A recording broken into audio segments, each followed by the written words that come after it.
episode of Whispered Horror. I'm your host, Annabelle. Before we get started, if you enjoy these stories, it would mean the world to me if you subscribed and gave this video a like. Today, we will be reading from Dracula by Bram Stoker. Chapter 14. Mina Harker's Journal. 23 September. Jonathan is better after a bad night. I am so glad that he has plenty of work to do, for that keeps his mind off the terrible things. And oh, I am rejoiced that he is not now weighed down by the responsibility of his new position. I knew he would be true to himself, and now how proud I am to see my Jonathan rising to the height of his advancement and keeping pace in all ways with the duties that come upon him. He will be away all day till late, for he said he could not lunch at home. My household work is done, so I shall take his foreign journal and lock myself up in my room and read it. 24 September. I hadn't the heart to write last night. The terrible record of Jonathan's upset me so.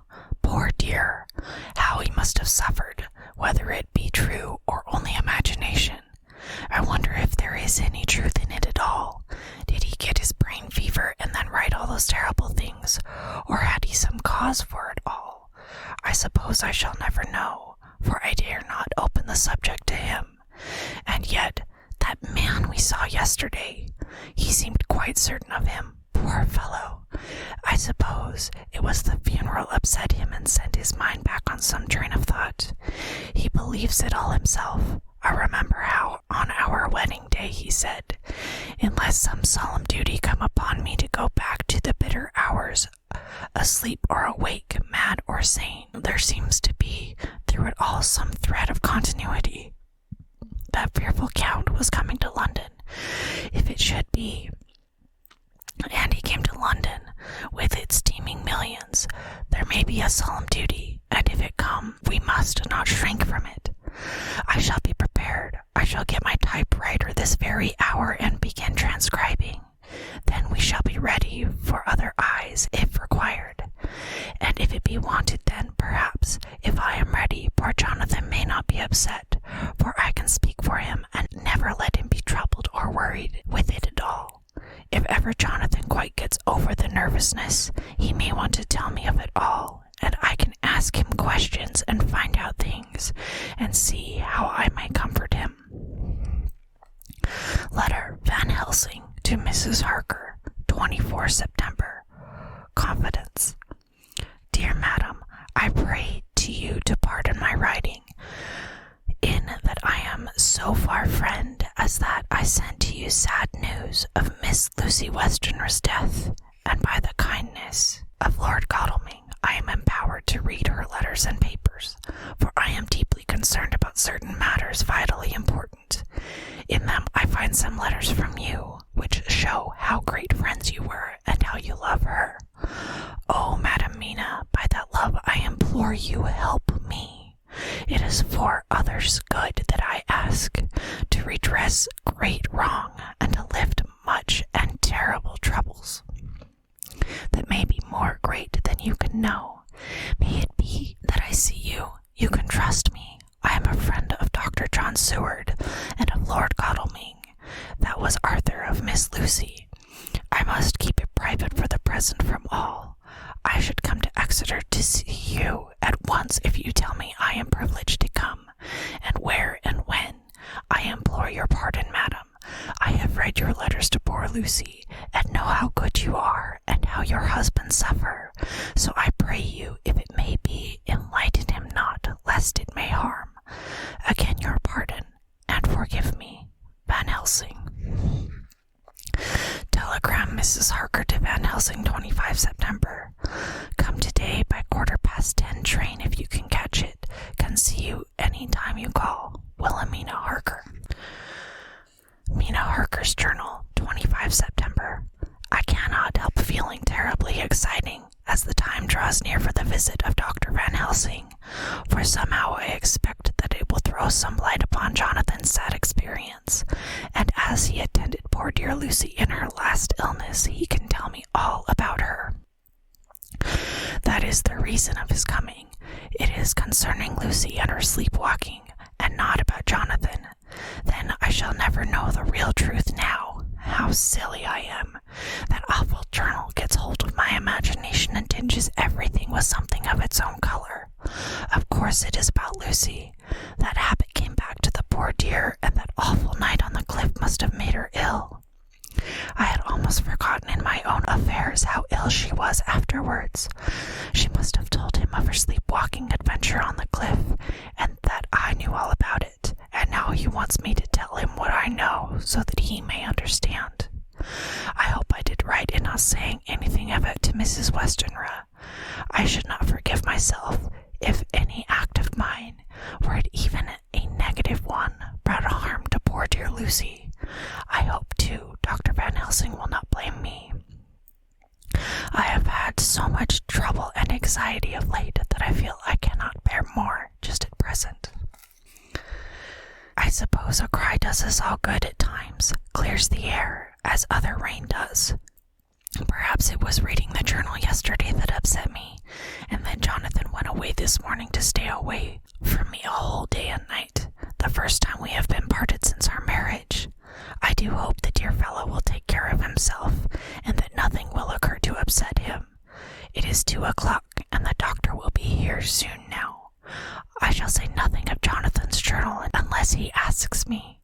I am so glad I have typewritten out my own journal, so that in case he asks about Lucy, I can hand it to him. It will save much questioning. Later, he has come and gone. Oh, what a strange meaning, and how it all makes my head whirl round. I feel like one in a dream. Can it be all possible, or even part of it? If I had not read Jonathan's journal first, I should never have accepted even a possibility. Poor dear Jonathan, how he must have suffered. Please the good God, all this may not upset him again. I shall try to save him from it, but it may be even a consolation and a help to him, terrible though it be, and awful in its consequences, to know for a certain that his eyes and ears and brain did not deceive him, and that it is all true. It may be that there is the doubt which haunts him, that when the doubt is removed, no matter which, waking or dreaming, may prove the truth, he will be more satisfied and better able to bear the shock. Dr. Van Helsing must be a good man as well as a clever one if he is Arthur's friend and Dr. Seward's, and if they brought him all the way from Holland to look after Lucy. I feel from having seen him that he is good and kind and of a noble nature. When he comes tomorrow, I shall ask him about Jonathan, and then, please God, all this sorrow and anxiety may lead to a good end. I used to think I would like to practice interviewing. Jonathan's friend on the Exeter News told him that memory is everything in such work, that you must be able to put down exactly almost every word spoken, even if you had to refine some of it afterwards. Here was a rare interview, and I shall try to record it verbatim. It was 2:30 when the knock came. I took my courage, adamant, and waited. In a few minutes Mary opened the door and announced Dr. Van Helsing. I rose and bowed, and he came towards me, a man of medium height, strongly built, with his shoulders set back over a broad, deep chest, and a neck well balanced on the trunk, as the head is on the neck. The poise of the head strikes me at once as indicative of thought and power. The head is noble, well-sized, broad, and large behind the ears. The face, clean-shaven, shows a hard, square chin, a resolute, mobile mouth, a good-sized nose, rather straight, but with quick, sensitive nostrils that seem to broaden as the big, bushy brows come down and the mouth tightens. The forehead is broad and fine, rising at first almost straight, and then sloping back above 2 bumps or ridges wide apart, such a forehead that the reddish hair cannot possibly tumble over it, but falls naturally back into the sides. Big, dark blue eyes are set widely apart, and are quick and tender or stern with the man's mood. He said to me, "Mrs. Hart, is it not?" I bowed assent. "That was Miss Mina Murray." Again I assented. "It is Mina Murray that I came to see, that was a friend of that poor dear child Lucy Westenra. Madam Mina, it is on account of the dead that I come." "Sir," I said, "you could have no better claim to me than that you were a friend and helper of Lucy Westenra." And I held out my hand. He took it and said tenderly, "Oh, Madam Mina, I know that the friend of the poor little girl must be good, but I had yet to learn." He finished his speech with a courtly bow. I asked him what it was that he wanted to see me about, so he at once began. "I have read your letters to Miss Lucy. Forgive me, but I had to begin to inquire somewhere, and there was none to ask. I know that you were with her at Whitby. She sometimes kept a diary. You need not look surprised, Madam Mina. It was begun after you had left, and it was an imitation of you. And in that diary she traces by inference certain things to a sleepwalking in which she puts down that you saved her. In great perplexity, then, I come to you and ask you out of your so much kindness to tell me all of it that you can remember." "I can tell you, I think, Dr. Van Helsing, all about it. And then you have a good memory for facts, for details. It is not always so with young ladies." "No, doctor, but I wrote it all down at the time. I can show it to you if you like." "Oh, Madam Mina, I will be grateful. You will do me much favor." I could not resist the temptation of mystifying him a bit. I suppose it is some taste of the original apple that remains still in our mouths, so I handed him the shorthand diary. He took it with a grateful bow and said, "May I read it?" "If you wish," I answered as demurely as I could. He opened it, and for an instant his face fell. Then he stood up and bowed. "Oh, you so clever woman," he said. "I knew long that Mr. Jonathan was a man of much thankfulness, but see, his wife have all the good things, and will you not so much honor me, and so help me as to read it for me? Alas, I know not the shorthand." By this time my little joke was over, and I was almost ashamed, so I took the typewritten copy from my work basket and handed it to him. "Forgive me," I said, "I could not help it, but I had been thinking that it was of dear Lucy that you wished to speak, and so that you might not have time to wait, not on my account, but because I know your time must be precious, I have written it out on the typewriter for you." He took it, and his eyes glistened. "You are so good," he said, "and may I read it now? I may want to ask you some things when I have read." "By all means," I said, "read over it whilst I order lunch, and then you can ask me questions whilst we eat."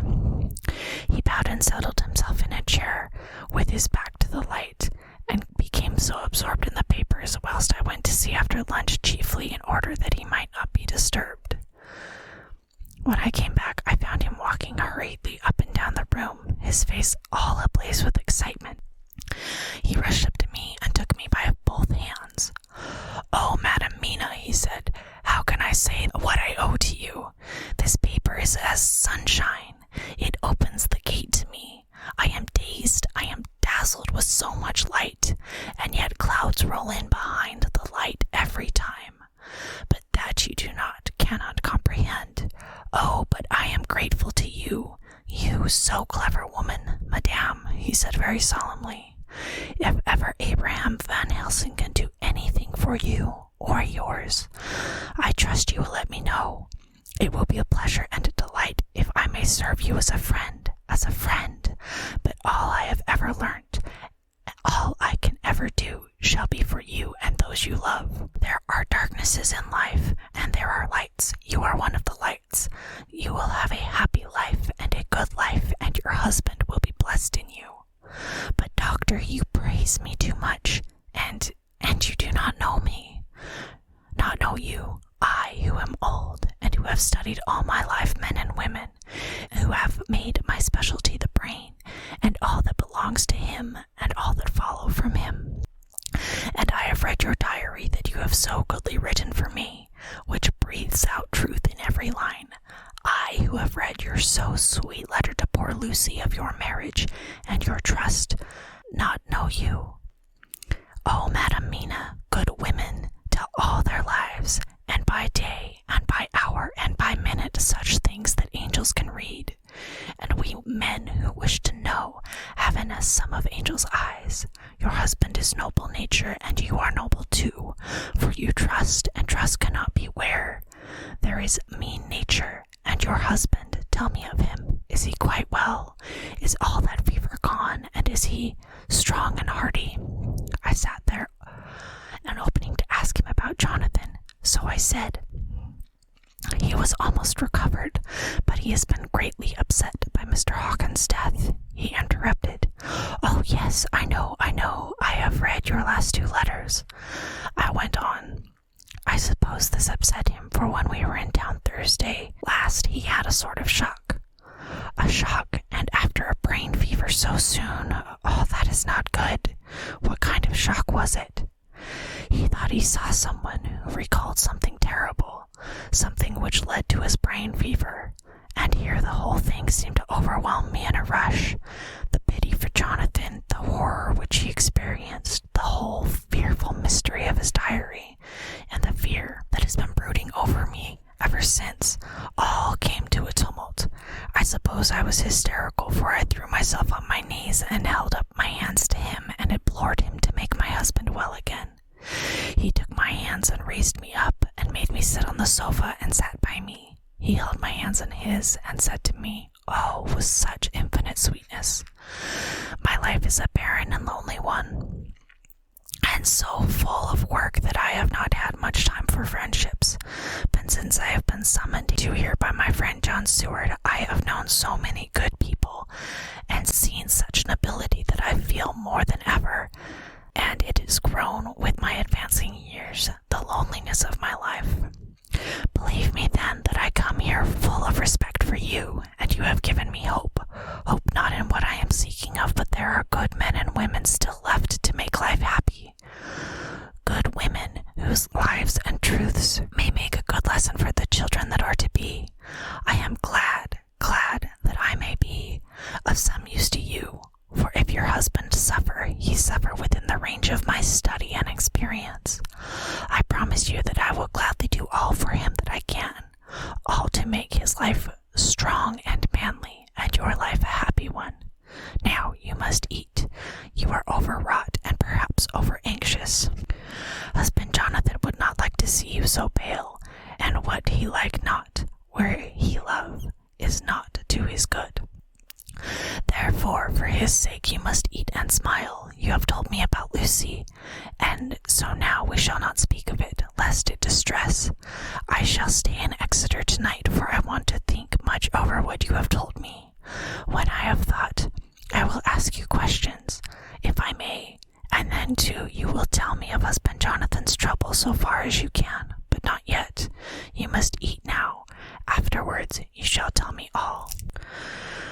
After lunch, we went back to the drawing room. He said to me, and now tell me all about him. When it came to speaking to this great learned man, I began to fear that he would think me a weak fool, and Jonathan a madman. That journal is all so strange, and I hesitated to go on. But he was so sweet and kind, and he had promised to help, and I trusted him, so I said, Dr. Van Helsing, what I have to tell you is so queer that you must not laugh at me or at my husband. I have been since yesterday in a sort of fever of doubt. You must be kind to me, and not think me foolish that I have even half believed some very strange things. He reassured me by his manner, and as well as his words when he said, Oh, my dear, if only you knew how strange is the matter regarding which I am here. It is you who would laugh. I have learned not to think little of anyone's belief, no matter how strange it may be. I have tried to keep an open mind, and it is not the ordinary things of life that could close it, but the strange things, the extraordinary things, the things that make one doubt if they be mad or sane. Thank you 1,000 times. You have taken a weight off my mind. If you will let me, I shall give you a paper to read. It is long, but I have typewritten it out. It will tell you my trouble and Jonathan's. It is the copy of his journal when abroad, and all that happened. I dare not say anything of it. You will read for yourself and judge. And then when I see you, perhaps you will be very kind and tell me what you think. I promise, he said, as I gave him the papers. I shall in the morning, as soon as I can, come to see you and your husband, if I may. Jonathan will be here at 11:30, and you must come to lunch with us and see him then. You could catch the quick 3:34 train, which will leave you at Paddington before 8. He was surprised at my knowledge of the trains offhand, but does not know that I have made up all the trains to and from Exeter so that I may help Jonathan in case he is in a hurry. So he took the papers with him and went away, and I sit here thinking, I don't know what. Letter by hand, Van Helsing to Mrs. Harker, 25 September, 6 o'clock. Dear Madam Mina, I have read your husband's so wonderful diary. You may sleep without doubt. Strange and terrible as it is true. I will pledge my life on it. It may be worse for others, but for him and you there is no dread. He is a noble fellow, and let me tell you from experience of men, that no one who would do as he did going down that wall into that room, and going a second time, it is not one to be injured in permanence by a shock. His brain and his heart are all right, this I swear, before I have seen him. So be at rest. I shall have much to ask him of other things. I am blessed today that I come to see you, for I have learned all at once so much that again I am dazzled more than ever, and I must think. Yours, the most faithful, Abraham Van Helsing. Letter Mrs. Harker to Van Helsing, 25 September, 6:30 p.m. My dear Dr. Van Helsing, 1,000 thanks for your kind letter, which has taken a great weight off my mind. And yet, if it be true, what terrible things there are in the world, and what an awful thing if that man, that monster, be really in London. I fear to think I have this moment, whilst writing, had a wire from Jonathan saying that he leaves by the 6:25 tonight from Launceston and will be here at 10:18, so that I shall have no fear tonight. Will you therefore, instead of lunching with us, please come to breakfast at 8 o'clock, if this be not too early for you? You can get away, if you are in a hurry, by the 10:30 train, which will bring you to Paddington by 2:35. Do not answer this, as I shall take it that, if I do not hear, you will come to breakfast. Believe me, your faithful and grateful friend, Mina Harker. Jonathan Harker's Journal, 26 September. I thought never to write in this diary again, but the time has come.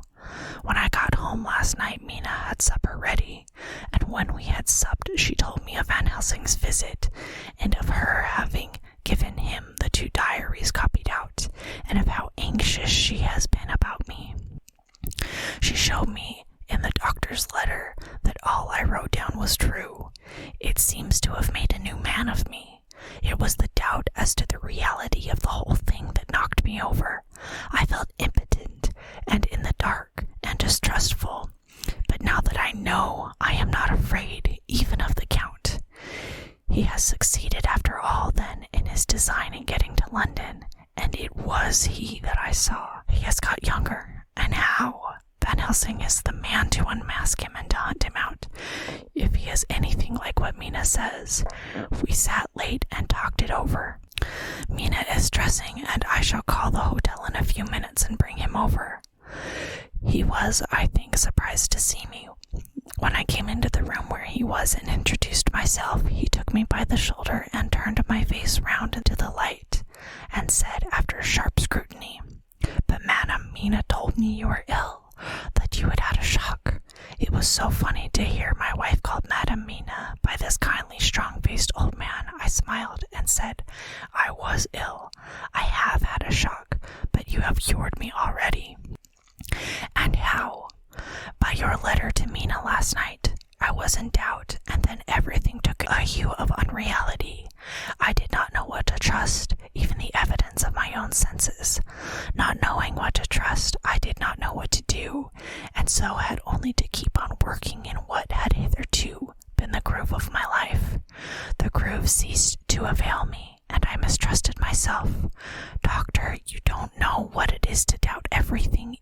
yourself.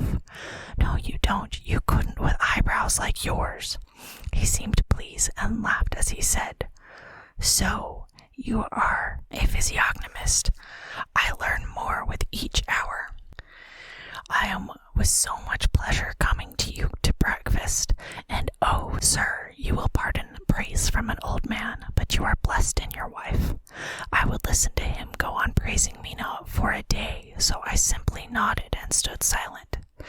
She is one of God's women, fashioned by his own hand to show us men and other women that there is a heaven where we can enter, and that its light can be here on earth. So true, so sweet, so noble, so little an egoist, and that, let me tell you, is much in this age, so skeptical and selfish. And you, sir, I have read all the letters to poor Miss Lucy, and some of them speak of you. So I know you since some days from the knowing of others, but I have seen your true self since last night. You will give me your hand, will you not, and let us be friends for all our lives. We shook hands, and he was so earnest and so kind that it made me quite choky. And now, he said, I may ask you for some help. I have a great task to do, and at the beginning it is to know. You can help me here. Can you tell me what went before you're going to Transylvania? Later on I may ask you more help, and of a different kind, but at first this will do. Look here, sir, I said. Does what you have to do concern the Count? It does, he said solemnly. Then I am with you, heart and soul. As you go by the 10:30 train, you will not have time to read them, but I shall get the bundle of papers. You can take them with you and read them in the train. After breakfast, I saw him to the station. When we were parting, he said, Perhaps you will come to town if I send for you, and take Madam Mina too. We shall both come when you will, I said. I had got him the morning papers and the London papers of the previous night, and while we were talking at the carriage window, waiting for the train to start, he was turning them over. His eyes suddenly seemed to catch something in one of them, the Westminster Gazette. I knew by the color, and he grew quite white. He read something intently, groaning to himself, Mein Gott, so soon, so soon. I do not think he remembered me at the moment. Just then the whistle blew, and the train moved off. This recalled him to himself, and he leaned out of the window and waved his hand, calling out, Love to Madam Mina. I shall write so soon as ever I can. Dr. Seward's Diary, 26 September. Truly there is no such thing as finality, not a week since I had said fini, and yet here I am, starting fresh again, or rather going on with the record. Until this afternoon I had no cause to think of what is done. Renfield had become to all intents as sane as he ever was.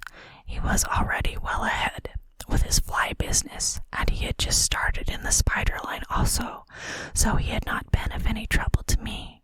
I had had a letter from Arthur written on Sunday, and from it I gather that he is bearing up wonderfully well. Quincy Morris is with him, and that is much of a help, for he himself is a bubbling well of good spirits. Quincy wrote to me a line too, and from him I hear that Arthur is beginning to recover something of his old buoyancy. So as to them, all my mind is at rest. As for myself, I was settling down to my work with the enthusiasm which I used to have for it, so that I might fairly have said that the wound which poor Lucy left on me was becoming cicatrized. Everything is, however, now reopened, and what is to be the end, God only knows. I have an idea that Van Helsing thinks he knows too, but he will only let out enough at a time to whet curiosity. He went to Exeter yesterday and stayed there all night. Today he came back and almost bounded into the room at about 5:30, and thrust last night's Westminster Gazette into my hand. What do you think of that? He asked as he stood back and folded his arms. I looked over the paper, for I really did not know what he meant, but he took it from me and pointed out a paragraph about children being decoyed away at Hampstead. It did not convey much to me until I reached the passage where I had described small puncture wounds on their throats, and struck me, and I looked up. "Well," he said, "it is like poor Lucy's. And what do you make of it?" "Simply that there is some cause in common. Whatever it was that injured her has injured them." I did not quite understand his answer. "That is true indirectly, but not directly." "How do you mean, Professor?" I asked. I was a little inclined to take his seriousness lightly, for after all, 4 days of rest and freedom from burning, harrowing anxiety does help to restore one's spirits. But when I saw his face, it sobered me. Never even in the midst of our despair about poor Lucy had he looked more stern. "Tell me," I said. "I can hazard no opinion. I do not know what to think, and I have no data on which to found a conjecture." "Do you mean to tell me, dear John, that you have no suspicion as to what poor Lucy died of, not after all the hints given, not only by events, but by me?" "Of nervous prostration following the great loss or waste of blood." "And how was the blood lost or wasted?" I shook my head. He stepped over and sat down beside me and went on. "You are a clever man, friend John. You reason well, and your wit is bold. But you are too prejudiced. You do not let your eyes see nor your ears hear, and that which is outside your daily life is not of account to you. Do you not think that there are things which you cannot understand, and yet which are?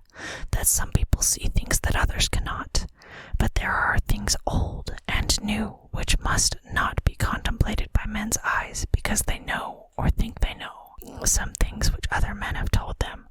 Ah, it is the fault of our science that it wants to explain all, and if it explain not, then it says there is nothing to explain.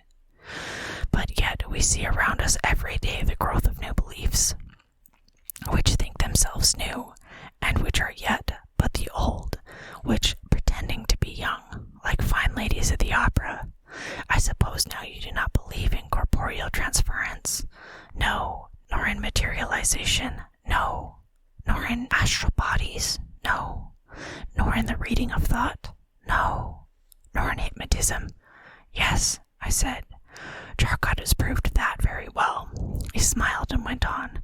Then you are satisfied as to it, yes, and of course then you understand how it act, and can follow the mind of the great Charcot, alas that he is no more, into the very soul of the patient that he influenced.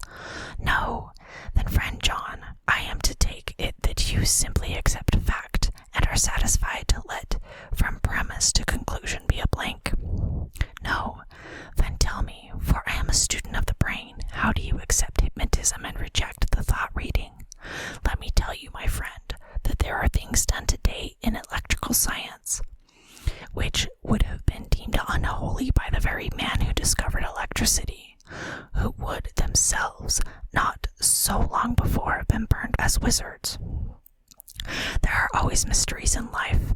Why was it that Methuselah lived 900 years, and old Parr 169, and yet that poor Lucy, with poor men's blood in her poor veins, could not live even 1 day? For had she lived 1 more day, we could save her. Do you know all the mystery of life and death? Do you know the altogether comparative anatomy, and can say wherefore the qualities of brutes are in some men and not in others? Can you tell me why, when other spiders die small and soon, that one great spider lived for centuries in the tower of the old Spanish church and grew, till on descending he could drink the oil of all the church lamps? Can you tell me why in the Pampas, and elsewhere, there are bats that come out at night and open the veins of cattle and horses and suck dry their veins? How in some islands of the western seas there are bats which hang on the trees all day, and those who have seen describe as like giant nuts or pods, and that when the sailors sleep on the deck because it is hot, flit down on them, and then in the morning are found dead men, white as even Miss Lucy was. Good God, Professor, I said, starting up, do you mean to tell me that Lucy was bitten by such a bat, and that such a thing is here in London in the 19th century? He waved his hand for silence and went on.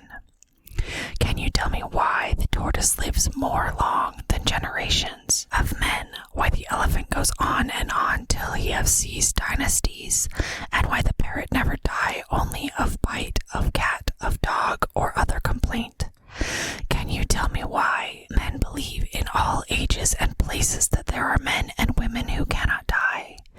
We all know, because science has vouched for the fact, that there have been toads shut up in rocks for thousands of years, shut in one so small hole that only hold him since the youth of the world. Can you tell me how the Indian fakir can make himself to die and have been buried and his grave sealed and corn sowed on it, and the corn reaped and be cut and sown and reaped and cut again, and then men come and take away the unbroken seal, and that there lie the Indian fakir, not dead, but that rise up and walk amongst them as before? Here I interrupted him. I was getting bewildered. He so crowded on my mind his list of nature's eccentricities and possible impossibilities that my imagination was getting fired. I had a dim idea that he was teaching me some lesson, as long ago he used to do in his study at Amsterdam. But he used them to tell me the things so that I could have the object of thought in mind all the time. But now I was without his help, yet I wanted to follow him, so I said, "Professor, let me be your pet student again. Tell me the thesis so that I may apply your knowledge as you go on. At present I am going in my mind from point to point as a madman, and not a sane one follows an idea. I feel like a novice lumbering through a bog in a mist, jumping from one tussock to another in the mere blind effort to move on without knowing where I am going." "That is a good image," he said. "Well, I shall tell you. My thesis is this. I want you to believe." "To believe what?" "To believe in things that you cannot. Let me illustrate. I heard once of an American who so defined faith, that which enables us to believe things which we know to be untrue. For one, I follow that man. He meant that we shall have an open mind, and not let a little bit of truth check the rush of the big truth, like a small rock does a railway truck. We get the small truth first. Good. We keep him, and we value him. But all the same, we must not let him think himself all the truth in the universe. Then you want me not to let some previous conviction inure the receptivity of my mind with regard to some strange matter. Do I read your lesson aright?" "Ah, you are my favorite pupil still. It is worth to teach you. Now that you are willing to understand, you have taken the first step to understand. You think then that those small holes in the children's throats were made by the same that made the holes in Miss Lucy?" "I suppose so." He stood up and said solemnly, "Then you are wrong. Oh, would it were so, but alas, no, it is worse, far worse." "In God's name, Professor Van Helsing, what do you mean?" I cried. He threw himself with a despairing gesture into a chair and placed his elbows on the table, covering his face with his hands as he spoke. "They were made by Miss Lucy." This concludes today's episode of Whispered Horror. Tune in next time to continue listening to Dracula by Bram Stoker. Once again, if you enjoy these stories, please subscribe and like the video. Also, let me know of any classic horror stories you would like to hear in the comments below. Thank you so much for listening, and remember, it's okay to be afraid.